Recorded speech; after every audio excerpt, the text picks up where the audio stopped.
সমাজটা পরকীয়ার বেড়াজালে আটকে গেছে। চতুর্দিক তাকায় দেখেন এমন কোন গ্রাম নাই, এমন কোন অঞ্চল নাই যে পরকীয়ার বিষ যায় নাই।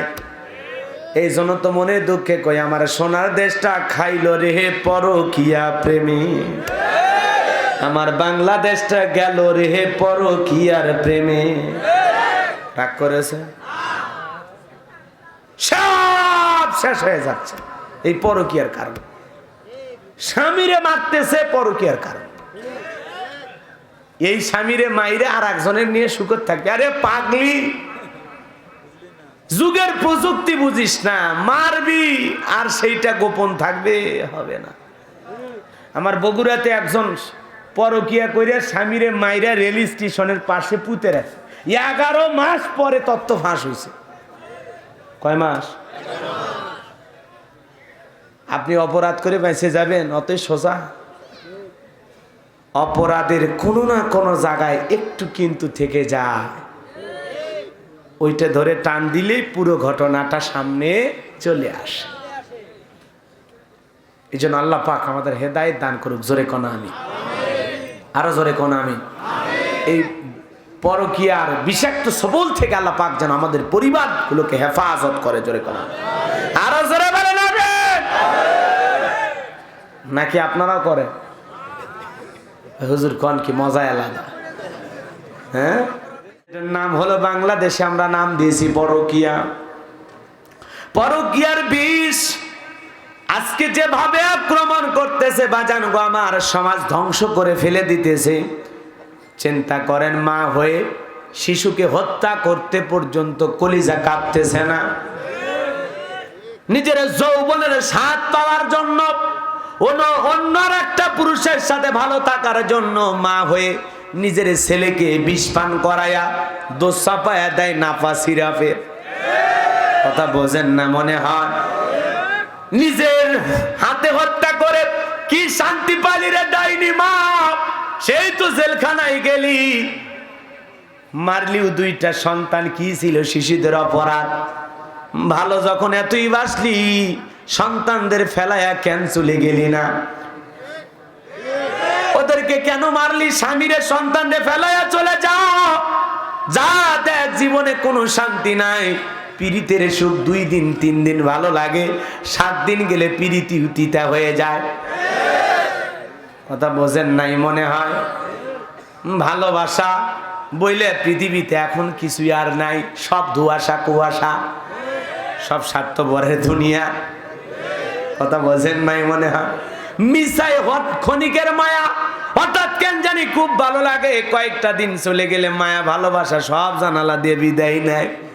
সেই পীড়িতের জন্য তুমি 2টা সন্তান হত্যা করলা। ও মা, একবারও কি তোর কলিজাটা কাঁপলো না? নিজের যৌবনের স্বাদ দেখলি, কলিজার মায়া টুকরা সন্তানদের দেখলি না? কথা কর।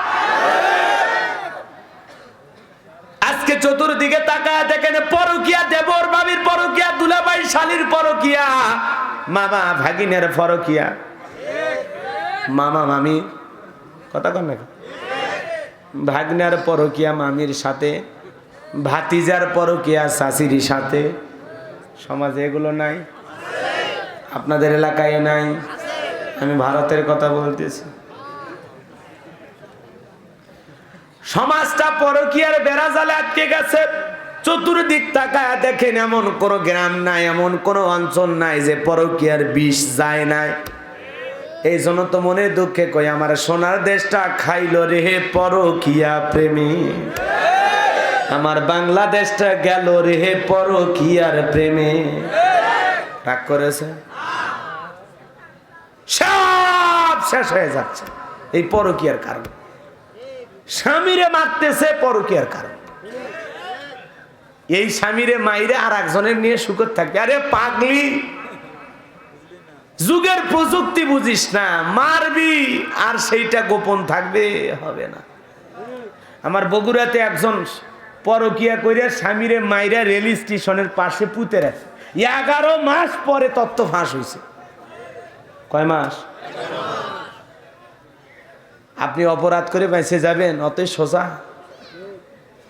অপরাধের কোনো না কোনো জায়গায় একটু কিন্তু থেকে যায়, ওইটা ধরে টান দিলেই পুরো ঘটনাটা সামনে চলে আসে। এই জন্য আল্লাহ পাক আমাদের হেদায়েত দান করুক। জোরে কোন আমিন, আরো জোরে কোন আমিন। এই পরকীয়ার বিষাক্ত সবল থেকে আল্লাহ পাক যেন আমাদের পরিবারগুলোকে হেফাজত করে। জোরে কোন আমিন, আরো জোরে বলেন আমিন। নাকি আপনারাও করেন? হুজুর কোন কি মজা আলাদা। হ্যাঁ হ্যাঁ, অপরাধী কি?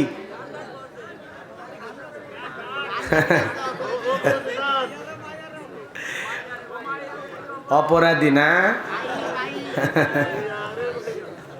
আপনারা তো ভালোই দেখতেছি, ওইগুলো মনে রাখছেন? ওগুলো তো অনেক আগের কথা, 4-5 বছর আগের কথা, মনে আছে না? আচ্ছা থাক, এদিক খেয়াল করেন। কষ্ট হচ্ছে? হ্যাঁ, বিরক্ত হচ্ছেন?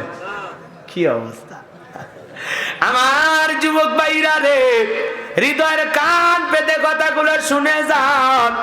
সবচাইতে বড় গুনাহ, বড় অপরাধ হলো আল্লাহর সাথে শিরিক করা। কথা বলেন ঠিক কিনা? এই জন্য লোকমানে হাকিম সন্তানদেরকে ডেকে বলেন, ইয়া বুনাইয়া লা তুশরিক বিল্লাহ, হে আমার কলিজার টুকরা সন্তান, আল্লাহর সাথে কখনো শিরিক করা যাবে না। আল্লাহর সমকক্ষ কাউকে স্ত্রী করা যাবে না। বলেন তো বাজান, আল্লাহর সমকক্ষ কেউ কি আছে? ওয়ালাম ইয়াকুল্লাহু কুফুয়ান আহাদ, আকাশ আর জমিনে আল্লাহর সমতুল্য, আল্লাহর সমকক্ষ আর কেউ নাই। এই জন্য বাজানে শিরিক করা যাবে না। ইন্না শিরিকা লা যুলমুন আযীম, শিরিক হলো সবচাইতে বড় জুলুম, বড় অপরাধ, বড় গুনাহ। মুসলমান আমরা, ইমানদার আমরা, আল্লাহর সাথে কখনো শিরিক করা যাবে না। এই বাজান গো আমার, আল্লাহর সমকক্ষ স্ত্রী করে, এই যে লাত হজ্জা প্রতিমা দেবদেবী সরস্বতী বানায়া অন্য ধর্মাবলম্বীরা ভগবান বলে তাদের পূজা করে, সেটা তাদের ধর্মের রীতিনীতি তারা করবে। এগুলো প্রতিমা বানায়া আল্লাহর সাথে তারা শিরিক করতেছে। কথা বলেন ঠিক কিনা ভাইরা আমার? কিন্তু মুসলমান এগুলো করতে পারে? মুসলমান ইমানদার এগুলো শিরিক করে না, কিন্তু মুসলমান অনেক শিরিকের সাথে জড়িত। বড় শিরিকগুলোকে শিরিক আকবর বলা হয়, ছোট শিরিকগুলোকে শিরিক আসগর বলা হয়। বড় বড় শিরিক আমরাও করি বাজার। দেখবেন অনেক মানুষ আছে দুনিয়ার সব জায়গা বাদ দিয়া পীরের পায়ে সেজদা মারে, আছে না নাই? এ বাজান গো আমার, বলেন তো এই সিজদা পাওয়ার একমাত্র মালিক কে? নবীজি জঙ্গল দিয়ে পথ চলতেছেন, জঙ্গলের একটা উট এসে নবীজির কদম মোবারকে মাথা নত করলেন। সাহাবা ইকরাম দৃশ্য দেখে আবেগে আপ্লুত হয়ে গেলেন। দেখে বলেন, নবী গো, আমাদের মনের ইচ্ছা হয় ওই জঙ্গলের উটটার কত ভাগ্য ভালো, আপনার কদম মোবারকে সিজদা দেয়।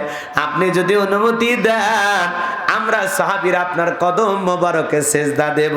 বিশ্বনবী ডেকে বলে, সাহাবীরা, মানুষ হয়ে মানুষকে যদি সিজদা দেওয়ার নিয়ম থাকতো, দুনিয়ার সমস্ত নারীদেরকে আল্লাহ পাক তার স্বামীদের পায়ে সেজদা দেওয়ার অর্ডার দিত। আল্লাহু আকবার। দুনিয়ার সমস্ত স্ত্রীদেরকে আল্লাহ পাক তার স্বামীর পায়ে সেজদা দেওয়ার কথা বলতো। কিন্তু মানুষের মানুষকে সেজদা দেওয়া শিরিক, শিরিক।